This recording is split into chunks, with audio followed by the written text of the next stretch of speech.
Esta sería mi fuente de voltaje. Si yo conociera la resistencia, yo no tendría ningún problema, ¿no?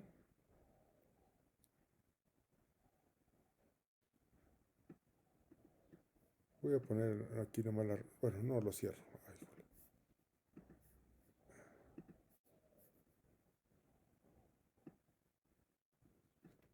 o sea, si yo conociera este valor, no tendría yo ningún problema. Prácticamente lo que tendría que hacer es agarrar y sacar los cables y pegárselos, ¿sí? Pero conozco R. Esta la conozco. Y entonces con eso yo puedo calcular la corriente que circula por aquí. ¿Estamos de acuerdo? Ya la puedo calcular y entonces pues ya busco que esté en los 10.000 amperes y se armó ahí, ¿no? Es más, si ya conociendo esto, pues ya puedo ver más o menos cómo queda. ¿Cuál es el problema? Que esta resistencia no la conozco. Ese es el problema fuerte que tenemos ahí. O sea, es desconocida. Primero porque no sé cuánto, o sea, imagínense los electrodos de dónde los van a poner. Primero por la distancia. Segundo, por la persona, va a cambiar. ¿Sí? Entonces, por todo lo que hemos estado platicando. Entonces, ¿qué es lo ideal? Lo ideal es agarrar y poner una fuente de corriente. Una fuente de corriente variable. ¿Sí? O sea, si yo tengo una fuente de corriente variable, independientemente de la resistencia que yo ponga aquí, ¿sí? Siempre va a ser la misma corriente. ¿Estamos de acuerdo? ¿Se acuerdan de sus cursos de circuitos? Estoy poniendo, imagínense que aquí son 10 miliamperes. Pues cuánto va, independientemente de la resistencia que yo ponga aquí, cuánta corriente va a circular. 10 miliamperes. ¿Sí? Eso es precisamente por eso estamos utilizando la fuente de corriente. Uh-huh. Ahora, uno de los errores bien comunes que a veces cometen es, necesito un voltaje pequeño o cambiar un voltaje. Pues vamos a poner una divisora de voltaje, ¿no? Entonces ponen aquí una resistencia y, y ponen otra, ya calculan el voltaje que necesitan. Les digo porque son cosas que me ha tocado ver. Entonces ahorita me acordé de eso, ¿no? Más que ahora, déjenme ver si quiere jalar mi ratón, que luego no quiere. No, ahí está. ¿Sí? Entonces la ponen y dicen, mira, yo quiero, ya calculé las resistencias para que aquí haya, no sé, 5 volts. ¿Sí? Ya calcularon las resistencias, ¿no? Y pues está bien. El único problema es que esto no lo quieren para tenerlo ahí, sino que de repente van a conectar algo más. Y cuando ustedes conectan algo más, automáticamente este voltaje se va a mover. ¿Por qué? Porque van a poner otra resistencia acá, que a veces, al igual que ahorita, no la conocen. Por eso a veces no se pueden hacer ese tipo de cosas con los divisoras de voltaje. ¿Sí? Necesito un voltaje de referencia o un regulador.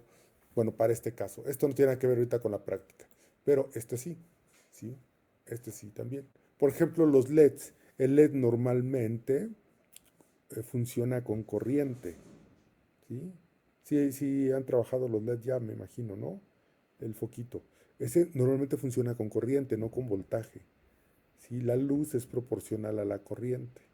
De hecho, antes nosotros teníamos que pasar las señales, porque lo que les había platicado, la adquisición de señales que teníamos era mediante la electrónica analógica que había en ese tiempo y manejaba niveles de voltaje muy altos. Entonces lo que hacíamos para trabajar era una de las técnicas bien comunes es que poníamos toda la parte del amplificador de instrumentación y alguna etapa de amplificación, la metíamos con bajo voltaje. Y entonces había dos opciones. Una, ya que teníamos aquí la señal, la pasábamos por luz. O sea, modulábamos con la señal la luz en un LED y lo pasábamos a un transistor, a un fototransistor. Y para alimentar lo hacíamos con un transformador. O sea, teníamos que diseñar el transformador, suponiendo que esté bien ahí el transformador, porque no. ¿Sí? Con esto alimentábamos esto que era bajo voltaje. Igual y eso lo llegan a ver todavía en algún equipo viejito, ¿eh? Entonces, con esto alimentaban todos los circuitos de acá de la primera etapa y por luz pasaban la señal. Entonces aislaban completamente al paciente, se aislaba completamente al paciente, ¿no? Ahorita ya no lo hacemos porque lo que platicamos, ¿no? Los niveles de voltaje han bajado mucho y entonces eh, eso era mucho trabajo. Las dos cosas, era mucho trabajo. De hecho, pueden buscar circuitos que son convertidores de corriente de CA a CA o de CD a CD también. Pueden ser dos convertidores de CD a CD. Y lo que tienes convertidores es que aparte de convertir, aíslan. Entonces hay algunos así. Y de acá no, acá sí tocaba diseñarlo. Entonces el LED, la luz que nos proporciona el LED es directamente proporcional, o no tan directamente, ¿no? Pero... Espérame que se me va a descargar aquí la compu. La luz es la que nos da, la que tiene una proporción más o menos directa con el, con la corriente. Entonces teníamos que modular en corriente. O sea, jalar la señal en voltaje, pasar la corriente y meter la LED y pasarlo. Hacer un trabajito bien interesante, ¿no? El que había que hacer hace mucho. Ahorita, pues no, se puede hacer de otra manera. Entonces, en el caso de la práctica, es mejor siempre trabajar una fuente de corriente. Hay varias maneras de hacer la fuente de corriente, ¿no? Normalmente, el transistor es una fuente de corriente por excelencia, por ejemplo. Y hay muchas configuraciones de operacionales donde pueden hacer fuentes de corriente, ¿sí? Entonces, pueden utilizar alguna de ellas. Y acuérdense que la tenemos que variar un poco porque tenemos que ir subiéndola hasta que se sienta el hormigueo en la piel. ¿Sí? ¿Sí queda claro, chicos? ¿Dudas, preguntas, sugerencias? Paulina, ¿todo bien? ¿Sí? Héctor, para Héctor ya llegó la Navidad. ¿Sí? ¿Sí? ¿Todo bien, chicos? ¿Hasta ahí? ¿Vale? Bueno, vamos a platicar un poquito del otro tema, que son los electrodos. Sí, esa es la otra parte. Igual que la vez pasada, hago ahorita una pequeña introducción, platicamos de todo y poco a poquito lo vamos a ir manejando, ¿no? Eso siempre es importante como para darnos un panorama muy general de todo lo que se va a trabajar y lo que se va a ver, ¿no? Entonces, déjenme lo comparto aquí. Ah, ya no está.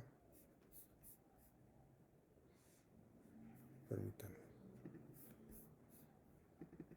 Ahí está.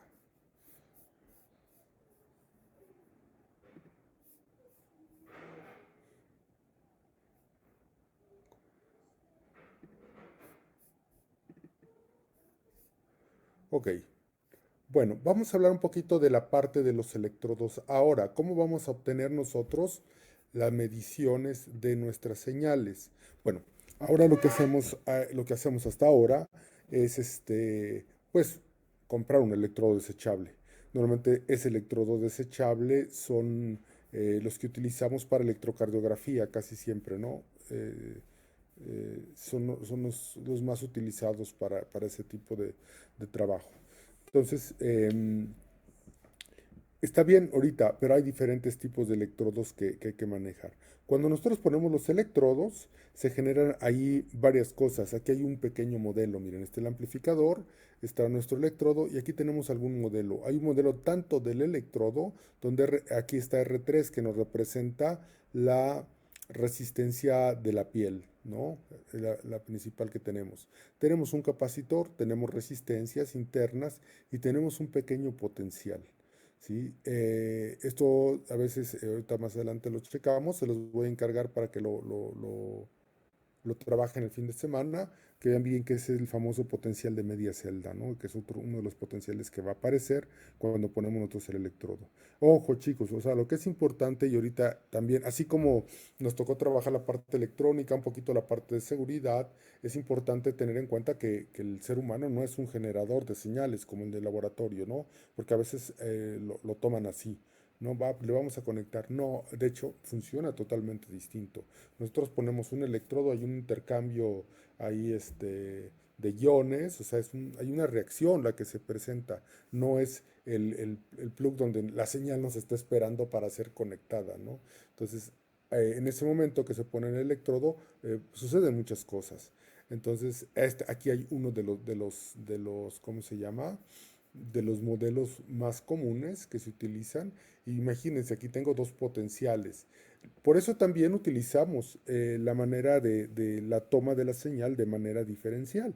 Si se dan cuenta, si E1 y E2 son iguales, ya no tengo problemas porque el amplificador automáticamente los va a disminuir. ¿Sí? ¿Por qué? Porque acuérdense que van a entrar de modo común, lo que platicamos al principio. Pero si E1 y E2 son ligeramente distintos, ya voy a tener un pequeño voltaje. Y ese pequeño voltaje en algunas señales me va a dar problemas. Normalmente uno de los puntos donde nos da problemas es en encefalografía. Si todo nos va bien, a ver si una de las últimas sesiones vamos a medir la señal del cerebro, que es importante. El trabajo de electrónica es un poquito más, hay que ser más cuidadosos para esto, ¿no? Y este voltaje nos empieza a dar problemas también ahí. También en el electrocardiograma da problemas, pero no es tan notorio como en el caso del encefalograma. Entonces aquí tenemos uno de los modelos que se utiliza mucho, ¿sí? Para esto, para la primera. Hay algo que se conoce como potencial de media celda. Ese potencial de media celda es el que quiero que lo busquen de tarea, ¿sí? En el electrodo. Ok. Y bueno, la primera vez que se hicieron los electrodos, no sé si se los encargué, bueno, eran soluciones salinas. ¿Qué hicieron? Ponieron unas tinas con sal y varias cosas y metían las manos y los pies. Ahí es como donde se empezó a hacer por primera vez las mediciones, ¿no? Claro, pues, eso ya ha ido desapareció totalmente, pero fue la primera prueba para poder hacer esa medición. Entonces, lo primero que utilizamos nosotros son electrodos de metal. Los electrodos de metal normalmente se hacen de plata y se hace un tratamiento a la plata especial. Normalmente se clora, ¿sí? Si hay un procedimiento para hacer la cloración de la plata y es uno de los que se usa mucho pues en todo, aquí tenemos algunos ejemplos de electrodos de metal, ¿no?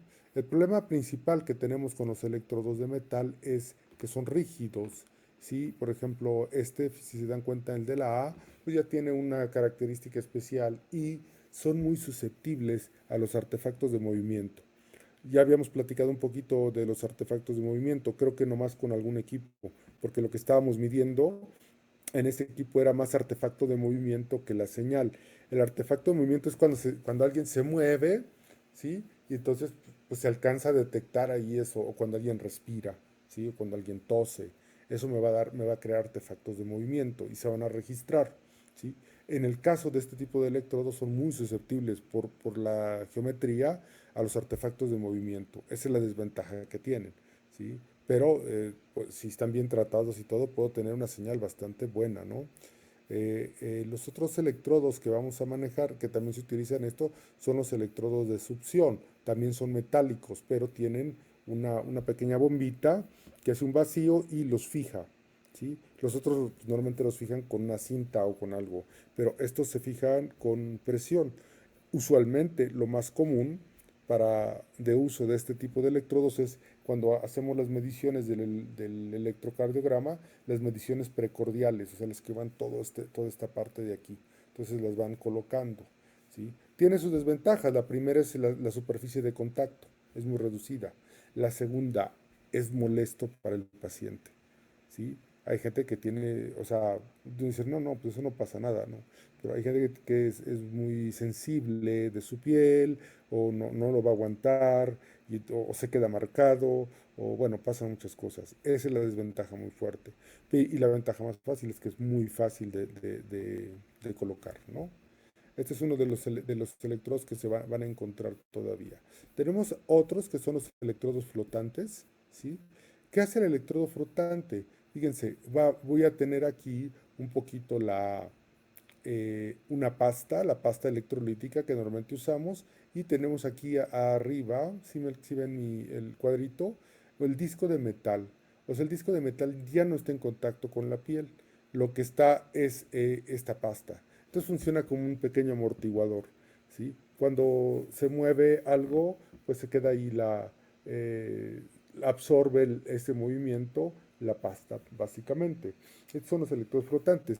Por esa razón, si se dan cuenta, los electrodos desechables que ustedes utilizan tienen una esponja. Si se dan cuenta, tiene una pequeña esponja ahí y esa esponja a veces tiene también gel. Entonces, eso ayuda mucho al artefacto de movimiento. Me va a ayudar mucho a evitar ese artefacto de movimiento con el que estamos trabajando, ¿no? Entonces, este es pues aquí está el material esponjoso, el broche y todo lo que tienen ahí. Eso me ayuda mucho a trabajar eso. Bueno, por otro lado tengo electrodos flexibles, que son estos de aquí, que son pequeñas cintas totalmente muy delgaditas, que se pueden adherir muy fácil a la piel, ¿no? Y esto pues a veces se utiliza mucho, bueno, aquí se comenta, ¿no? Pueden llegar a ser transparentes para los rayos X y si es que se está monitoreando, o para los niños, para el trabajo con los niños, ¿no? Aquí están otro tipo de electrodos, los electrodos secos, o estos electrodos ya casi no se usan, porque dentro de esto teníamos el amplificador, lo cual era muy costoso, ¿no? Y no eran tan operables, ¿no? O sea, tenían un pequeño amplificador que me daba también ya la señal dentro, ¿sí? Por si alguna vez los llegan a ver, pero ya no, de hecho yo creo que nomás una vez los vi, ¿sí? No los vi más, ¿no? Entonces, uno por eso y la otra es porque no son tan, ya no fueron tan prácticos. Los que sí son muy prácticos, por eso quedaron, fueron los desechables, porque fue una combinación entre este electrodo flotante y el electrodo de metal, ¿sí? Entonces eso ha ayudado mucho, por eso se hizo muy popular ese tipo de electrodos. Los electrodos internos que tenemos normalmente van a ser agujas o pequeños alambres o catéteres, ¿no? Que se van a estar implementando.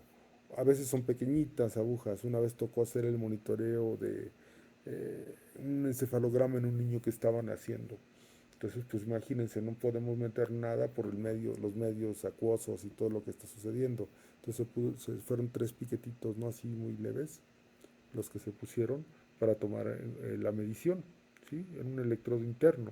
O electrodos que ya se quedan. Por ejemplo, los electrodos que van a usar para el marcapasos, pues son de este tipo de electrodos. Entra todo el electrodo por acá y se coloca. Eh, Algunos son para medir y el otro es también para estimular. Son las dos opciones que van a tener en el caso del marcapasos, ¿no? Sí, porque a veces el marcapasos también está monitoreando que se genere la señal automáticamente. Si se genera ya no la hace él y si no, la genera automáticamente, ¿no? Los marcapasos modernos que tenemos ahora. Entonces, esos son algunos de los electrodos que tenemos. Pues aquí está justamente otro de ellos. Entonces, eso básicamente son los que estamos, algunos de los tipos de electrodos. Es importante ahí que chequen y trabajen bien cómo se van a usar los electrodos, cómo se hace el tratamiento, ¿sí? Ahora es muy fácil conseguirlos porque, por ejemplo, si quieren electrodos de encefalografía, los buscan y pues tienen el paquetito, ¿no? Ya no los mandan hechos y eso es bastante bueno. Ahora es más fácil obtenerlos. Hubo un momento en que nos tocaba hacerlo, creo que se los platiqué una vez. Para hacerlos me tuve que ir a comprar una moneda de esas de una onza de plata y me metí ahí con los al laboratorio de metalurgia, me acuerdo, a fundirlo, a hacer el plástico, a hacer el tratamiento para el electrodo que se iba a usar, ¿no? Entonces, claro, ahorita ya tenemos muchas facilidades, pero sí es importante saber cómo está hecho y cómo funciona, nada más, ¿no? Porque de alguna manera eso, por ejemplo, este voltaje eventualmente nos puede dar problemas si no lo consideramos, ¿no? Ya se los había comentado, creo que por ahí en alguna vez, ¿sí? Estos voltajes o el voltaje de media celda nos puede dar problemas, ¿no? ¿Sí? Y pues debo saber de dónde sale, que es importante, o sea, no puedo llegar y decir está saturado, ¿no? Está saturado, pues sí, pero ¿por qué? Sí, lo desconecto y funciona bien, ¿no? No, pues queda trabajando ahí. Entonces, esta es la parte ahí que hay que estar ahí trabajando. Luego lo vamos a ver con calmita, esta es la otra parte que vamos a ver. Ya la vamos, el viernes empezamos a trabajarlo. Hagan nada más de favor, chequenme lo que es el potencial de media celda, ¿sí? Chequen el potencial de media celda, porfis, ese de aquí al viernes. Y seguimos trabajando con esto. Trabajen en las dos cosas que tienen pendientes para armar y ver. Y si tienen dudas, igual ya saben, me mandan mensaje o el viernes cuando empecemos. Si hay alguna duda que tengan o algo, ahí lo trabajamos también. Pero sí traten de terminar la primera etapa. Sería deseable tenerlo antes de que se salieran de vacaciones, bien, trabajando bien esa etapa, ¿no? Ok, chicos. Bueno, ¿dudas hasta aquí? ¿No? Bueno, le vamos a dejar aquí y nos vemos el viernes entonces, ¿no? ¿Sí? Ya se los pasé, es la tesis. ¿Sí la tienen? Sí, solo Sí, que es ¿verdad? otro capítulo, ¿no, doctor? Este es otro capítulo. Está en el libro. Esto es del libro de Webster. ¿Se acuerdan que les dije? El libro donde está la tablita, ahí viene todo. De hecho, viene más a detalle en ese libro, ¿no? Pero ya lo tienen. Si quieren, pues lo vuelvo a poner, no hay problema, ¿no? Sí. Sí, ya se los había pasado. Este es otro de los capítulos. Sí, lo que pasa es que como sí les platiqué, ¿no? Ese libro lo presté y no regresó. Creo que ya les comenté la historia. Este, eh, a mi estudiante le dije, pásame tu tesis, porque yo me acuerdo que lo trabajó bien, entonces dije, pásame la tesis y para acordarme y tener ahí una guía. Y ya después, pues ya se consigue el libro en la red, creo que también se los pasé, ¿no? Si mal no recuerdo, o si lo buscaron, sí, sí, ¿no? Entonces, Sí, perfecto. esto lo saqué de ahí, ¿sí? Creo que ya ahorita hay casi en los tres